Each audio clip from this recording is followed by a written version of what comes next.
This is a bit of a different land acknowledgement. I Googled it, and it talked about using your own personal experience.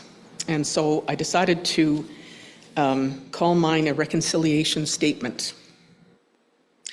I grew up on this land, Edmonton, where numerous diverse First Nations cultures lived for millennia before Europeans landed and began a process of genocide.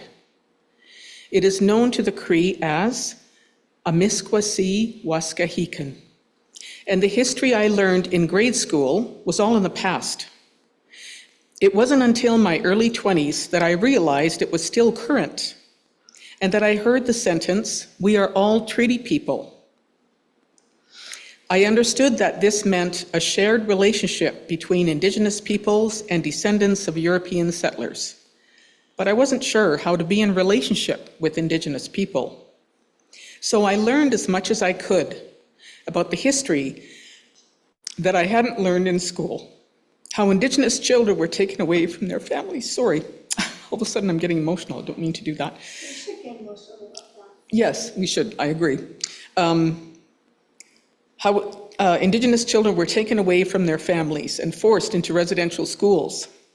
How land that initially belonged to the Métis was then taken away. How the Inuit, sick with tuberculosis, were left in the Charles Camsell Hospital, away from their family and their homeland, sometimes for years. Later, I also learned about the cultural revitalization among Indigenous peoples that is taking place. Languages are being relearned, a resurgence of Indigenous-led businesses and Indigenous communities asserting jurisdiction over their territories with renewable energy projects and other sustaining business initiatives. I attend events when I can and talk with people about the positive revitalization of Indigenous cultures whenever the opportunity arises.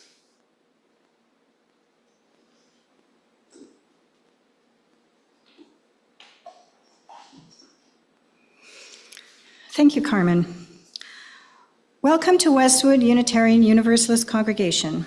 I'm Dawn Hunter, my pronouns are she and her, and I'm your service leader this morning. Welcome to all of you to this service, especially those of you who are searching for a spiritual home, a place to belong and a sense of rootedness to hold us as we create meaning together. We do that well here, though not perfectly. In this congregation, we strive not for perfection, but for authenticity and connection. Whether it's your first time in worship with us or your 100th time, we hope you'll find here questions that stretch you, people to befriend you, and liberal religious values that challenge you to join us in loving boldly, living justly, and questioning radically. If you're here for the first time, please sign our guest book at the back and make sure to check our website for all of the interesting events that we offer, from meditation, art, and games nights to the Chalice Circle, Free Thinkers Book Club, and Building Connections dinners. Rebecca Patterson is our musician. David's making coffee. Yeah. And our tech team, Hannah and Jacqueline. Thank you all. After the service, we invite you to visit, chat, and discuss any questions you may have about the service and Westwood in general. And now our guest speaker, Carmen, will ignite the flame and give us some opening words.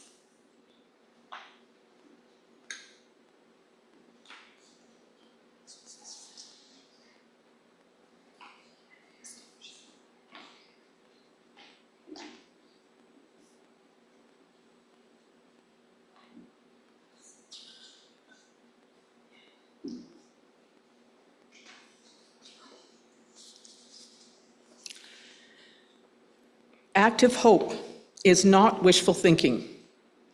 Active hope is not waiting to be rescued by the Lone Ranger or some savior. Active hope is waking up to the beauty of life on whose behalf we can act. We belong to this world.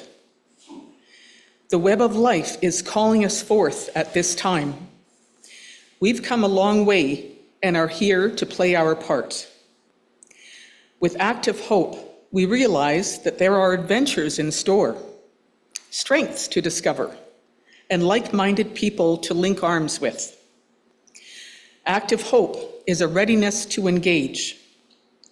Active hope is a readiness to discover the strengths in ourselves and in others, a readiness to discover the reasons for hope and the occasions for love, a readiness to discover the size and strength of our hearts, our quickness of mind, our steadiness of purpose, our own authority, our love for life, the liveliness of our curiosity, the unsuspected deep well of patience and diligence, the keenness of our senses, and our capacity to lead. None of these can be discovered in an armchair or without risk.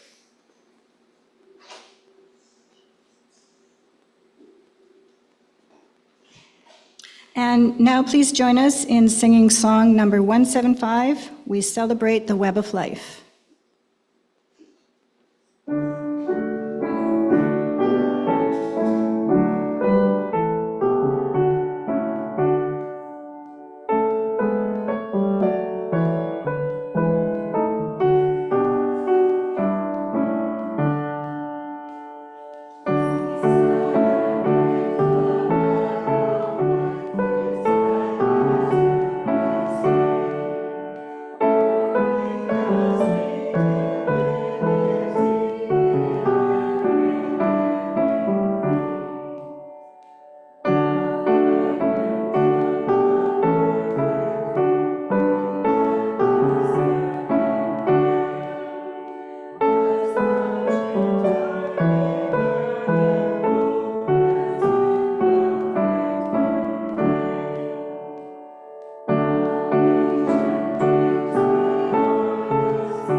Candles of Joy and Concern is a moment in our week that gives us the opportunity to hear and express the important things that are going on in our lives and the lives of those around us, to celebrate what brings us joy and to share what is weighing on our hearts. Lighting a candle is a way of showing solidarity with the person or special moment the candle is being lit for.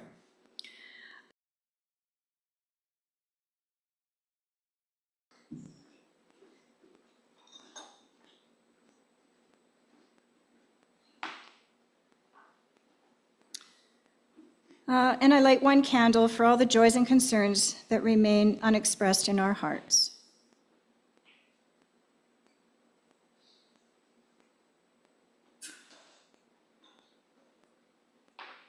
So please join me with the affirmation. May the light of these candles inspire us to use our power to heal and not to harm, to help and not to hinder, to serve the spirit of truth in loving affection and trusting hope. So each week, during our Sunday service, we take a few minutes to acknowledge the gifts we both bring to and receive from this compassionate community. Gifts of talent, time, and treasure. Today, we are blessed with the musical talent of Rebecca Patterson, as well as the gifts of time and service from those who plan, coordinate our sound and video systems, and clean up after. If you wish to make a gift of treasure, the information for doing so is on the right-hand side of this slide. Yeah. Oh, please join me as we sing, and Rebecca will play.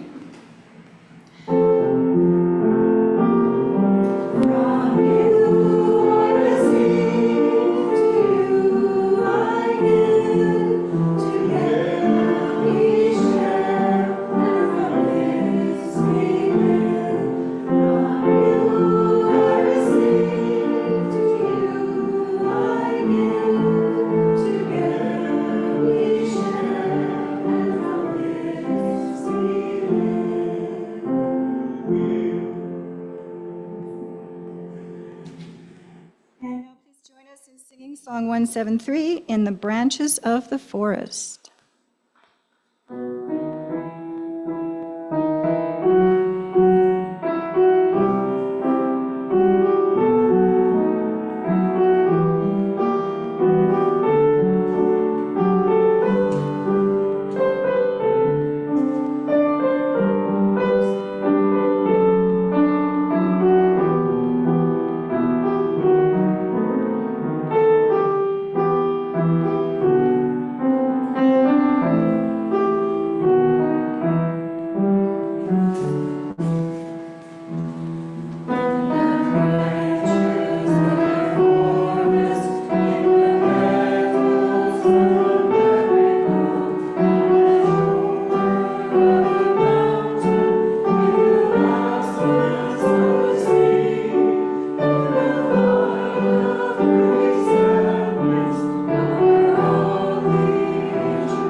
And now for our speaker's presentation.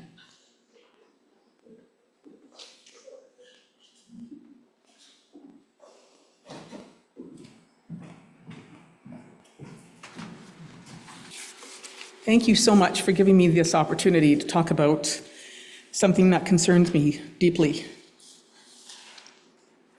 I have always been a positive person, and due to an early tumultuous upbringing, hope has always been a huge factor in my life.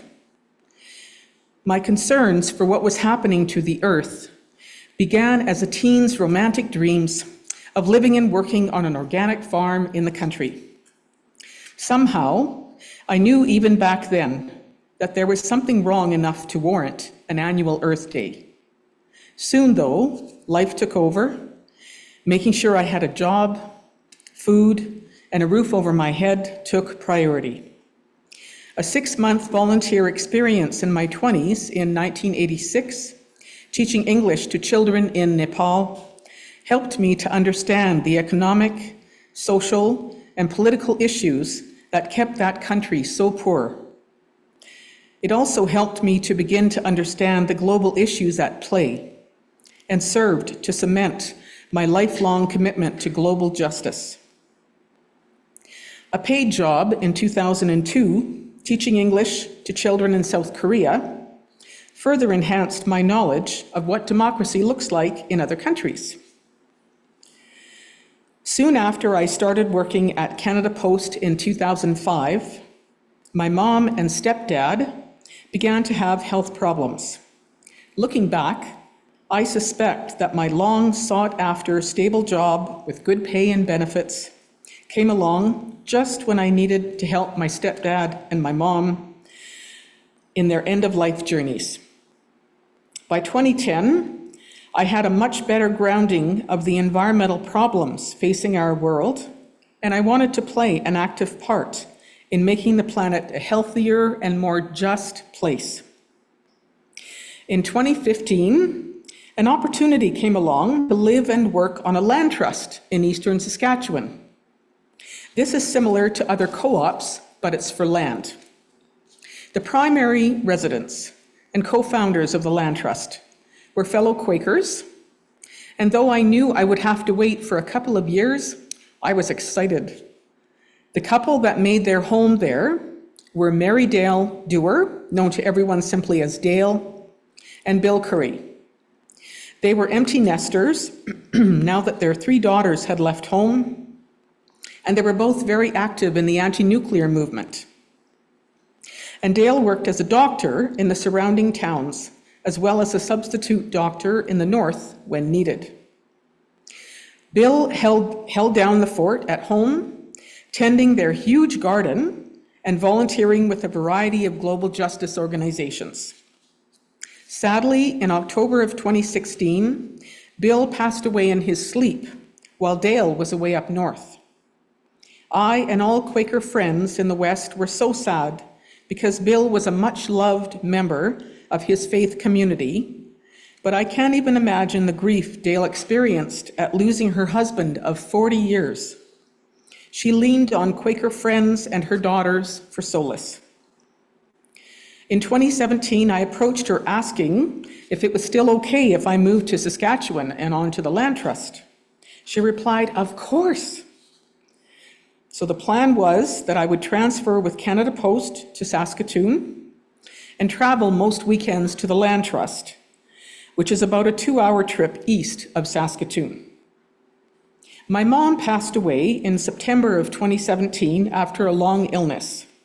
In July of 2018, I moved with all my belongings to Saskatoon. When I say all my belongings, I mean there was a lot. I had so much stuff, and I was so tired of having doubles and triples of items in my kitchen alone. Can you imagine the rest of my place? I had loads of books that I was determined to downsize. I hired one of those moving companies that plop down a steel container on the road in front of your house or apartment, and you can fill it at your leisure. Then they pick it up and transport it to wherever you are moving and keep it in storage until you're ready for it. In my case, it was a 20-foot container, huge, and I filled the whole thing. And then I also filled my SUV to capacity. It contained all the things I would need until I got myself settled in my new home. As soon as I found an apartment and started work at the Saskatoon processing plant, I set out to achieve my goal to downsize. It took almost the whole 1.5 years I was in that city, but I did it. Now it's become a healthy habit.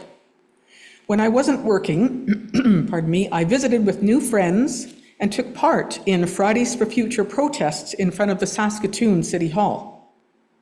I was not able to make it to the land trust every weekend, but I made sure to be there when Dale was working up north to look after the chickens, the cats, the dog, and the garden. I had some interesting adventures. Aside from ticks in the spring and moose in the road, there is one insightful story that I would like to share. In the summer of 2019, after a long drought, it began to rain. And rain. And rain. It rained for a long time. It so happened that a confluence of incidents occurred to make for a very interesting learning experience for this city girl. I was to stay at the land trust while Dale and her daughter Beth attended a family gathering in Manitoba. They had invited some friends from Regina to stay at the land trust for a few days while they were away. Dale had also purchased 12 chicks, and they arrived just before Dale left. Remember, it's raining, okay? And they arrived, so she put them in a dog kennel with food and water close to the other chickens and threw a tarp over the whole lot. When I arrived, the friends were just getting ready to leave. Dale's 9-year-old shepherd cross, Sylvain, had been having the time of his life. He had lots of kids and other dogs to play with. As they began to pack their cars, there were 3 cars, he went up to each of them trying to get in. He didn't want the fun to end. I finally had to hold on to his collar and listen to him whine while they all drove away. Once they were gone, he laid down in the middle of the gravel part of the driveway in the rain and would not move. I never grew up with a dog, so I wasn't sure what to do. I left him there for a while. I went to look at the chicks and found 4 of them already dead. It was fairly cool outside, so I brought the remaining chicks into the house and attempted to dry them off. Chicks move really fast. After holding each with a towel, I turned the oven to its lowest setting of 150 degrees, don't worry, I didn't cook them, Fahrenheit, and placed the chicks in a tall soup pot, placed the pot on the open door so it was inserted in the wall and the door was open. So not in the oven, I had no intention of cooking them. And I turned it every 5 minutes. And every time I turned it, the chicks would shuffle to the warmest parts. Shuffle, shuffle, just like that. And so I did this for about 20 minutes and then placed them in a box with straw. Not only are they fast, they are messy. So I could keep track of them. I ended up with 3 straw-filled boxes, 1 with food, 1 with water, and 1 empty. And I kept busy transferring each of them to each box so that all of them received water and food. Every once in a while, I went to check on Sylvain. Remember Sylvain? He was still lying in the gravel road in the rain. After about 2 hours, I saw that he was visibly shivering. But he still would not come into the garage part of the house. I called Dale in a panic, and she reminded me that whenever he feels overwhelmed, she lets him stay in the cab of her truck. Oh yeah, forgot. He feels safe there. So armed with keys to the truck and a towel, I opened the truck and he jumped right in. I dried him off as best I could and opened the windows just a crack. At supper time, I took Sylvain's dinner to him, but he turned up his head like this, as if to say, "I'm still sad, please go away." So I left him there overnight. I also kept the wood stove going so the chicks would be warm. I got very little sleep that night. In the morning, Sylvain was sitting tall, smiling, and wagging his tail to beat the band. He really enjoyed his breakfast. I'm sure he was very hungry. Sadly, 4 more chicks had died during the night. But Dale and Beth were soon home, so we all took turns keeping them warm against our bodies. 1 more chick died, so in the end, only 3 chicks survived out of the whole 12. This and other incidents caused me to do some deep reflection about my future at the Land Trust. I also considered my work at the plant. By 2019, I had gone back to being part-time because I was feeling my age. Now, it's a bit scary when you're carrying one of those humongous TV screens to have your knee buckle underneath you. And it happened only twice, and I decided no more of this. This could not continue. I made the decision to not continue with my goal of living at the Land Trust, but thought instead of retiring early and working for a couple of years before settling in central Canada. This way, I would be closer to the Atlantic provinces, an area I've always wanted to visit. Just gonna have a break here. I officially retired on February 29th, 2020, just before the country locked down due to the pandemic. I wasn't having much luck looking for work. Then my friends in Edmonton called and suggested that maybe I should move back home. They had an empty apartment they would rent to me cheaply. I realized I would be closer to my elderly dad in Bonnyville, and I would also be closer to my maternal aunt, who was the 2nd oldest of 8 children, and now the only one left of the 1st generation of the Patterson clan. I thought about all my friends in Edmonton. So with a heavy heart, I decided to put my dream on hold and move back home.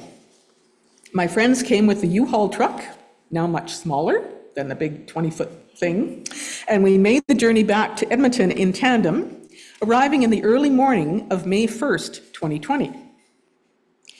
I struggled with my decision, but realized that due to circumstances beyond my control, I had made the right one. So it was a good thing there was a garden plot to prepare for planting. It gave me something to do. One day, as I turned over the soil, a small flat and smooth stone appeared at the surface. I'm a sucker for those. I picked it up and enjoyed the feel of it in my hand. Just before I was going to throw it back, I turned it over and saw the word hope inscribed in the stone. It was one of those gravitas sort of moments that have often occurred in my life where I knew that Creator was sending me a message. It was almost as if she was saying, "Don't worry, it's going to be okay." And it lifted me up. Usually, my hope stone lives on my altar at home, but I brought it with me today and thought I would let you all feel it and have a look at it. So I'll invite people to hold it and feel it and then pass it on to your neighbor. Once it gets to the end, maybe the last person can leave it on the counter at the back. Can I just give it to you and then you can pass it on?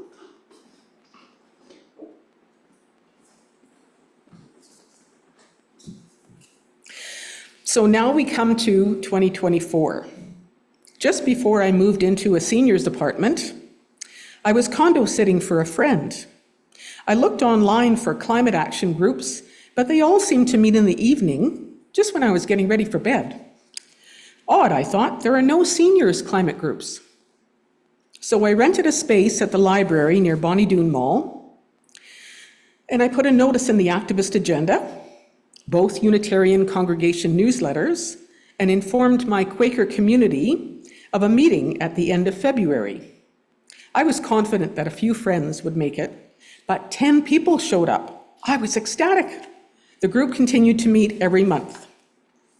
More research online dug up Seniors for Climate. This is a large national group with many sponsors who initiated a day of action on October 1st, so it's coming up.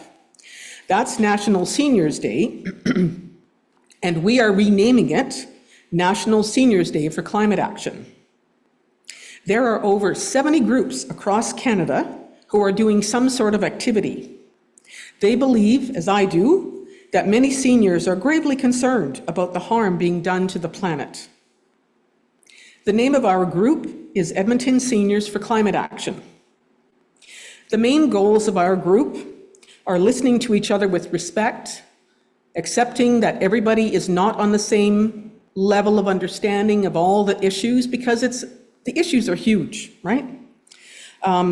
So we respect each other, educating ourselves and others on the issues, and working as a team. Another important goal for our group is to support young people in their advocacy work on the climate crisis. Our group's main event will be a panel discussion in the evening. The panelists include a climate economist, a speaker from Indigenous Climate Action, a speaker from Pembina Institute, and David Dodge from Green Energy Futures.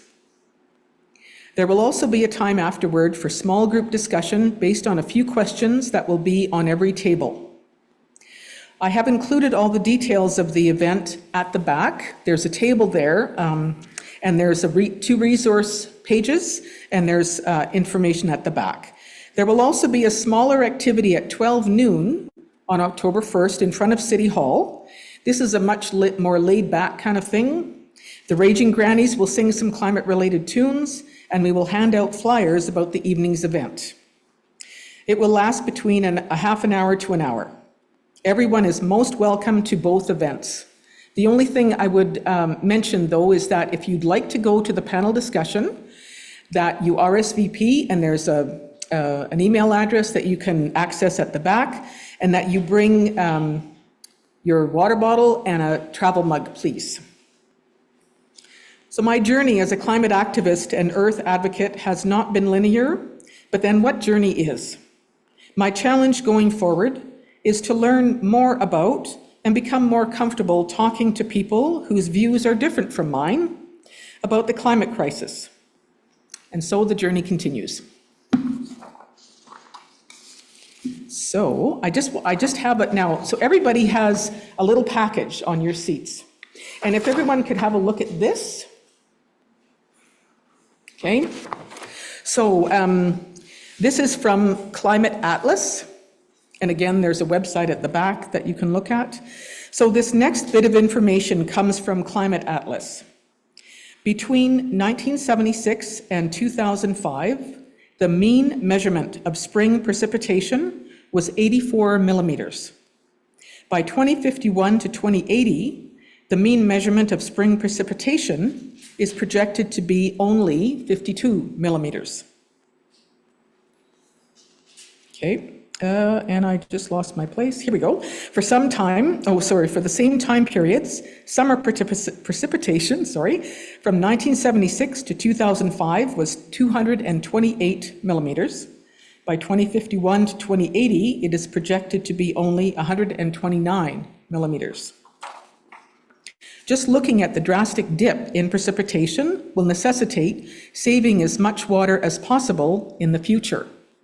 One thing I intend to do is to lobby the landlord organization in charge of managing my seniors' apartment building to install one or more industrial-size rain barrels in every apartment complex they manage. It's going to become really important. Now, I've placed some information on everyone's seat. You will also find a white-lined paper and a sheet of blank colored, lilac-colored paper. And we do have some time, so you can start if you like. This activity is one that maybe if you want to, you can start. We can also have time for questions if you like. But the idea here is to finish this activity at home when you're having a quiet moment and you can have time to do some reflection. I'd like you to envision a young person currently in your life and write them a letter from you in the present day, 2024, to them in the future. I just out of my head thought we could pick 2045 and 2075, but you can pick any future time period you like. You can use the website resources I've included if you want to give some statistics, and that's at the back. However, it should sufficiently be far enough in the future that your young person will be much older. Tell them about some of the changes happening to the earth right now and your feelings about that. You don't have to know exactly what changes have happened that far into the future, but we do know, for example, that much of the glacier ice will have melted by then. And the cities and some countries that will be affected by the rising level of ocean. If you have been active in the climate action movement, even in a small way, tell them about that. If you haven't been active and feel inspired to get involved, tell them in what ways. Then seal the letter and give it to them. This could initiate a conversation between you and your young person about what's happening to the earth right now and what could happen in the future. Give them the letter and ask them to open it in the required year. They might want to open it and read it and then maybe close it again and look at it in the future. That would be an interesting comparison. Or if they're still quite young, give it to their parents for safekeeping. So that's all I had. If anybody wants to maybe start on the letter, or if anybody has questions,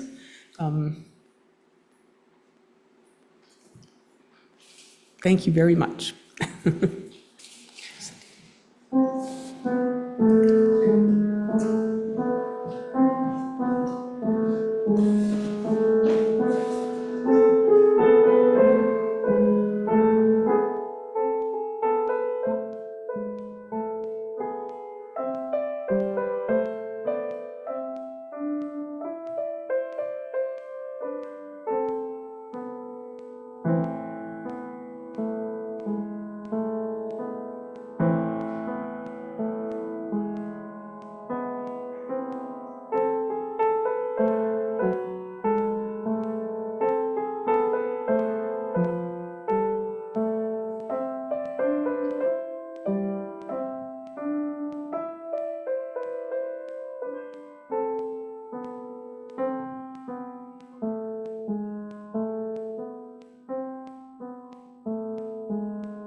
and that was a dirge. Is that correct? Dirge sounds kind of, but that was so light and lovely. Anyway. And now, if you could all join us in singing Fire of Commitment.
Enlightenment is not represented by the blowing out of a candle.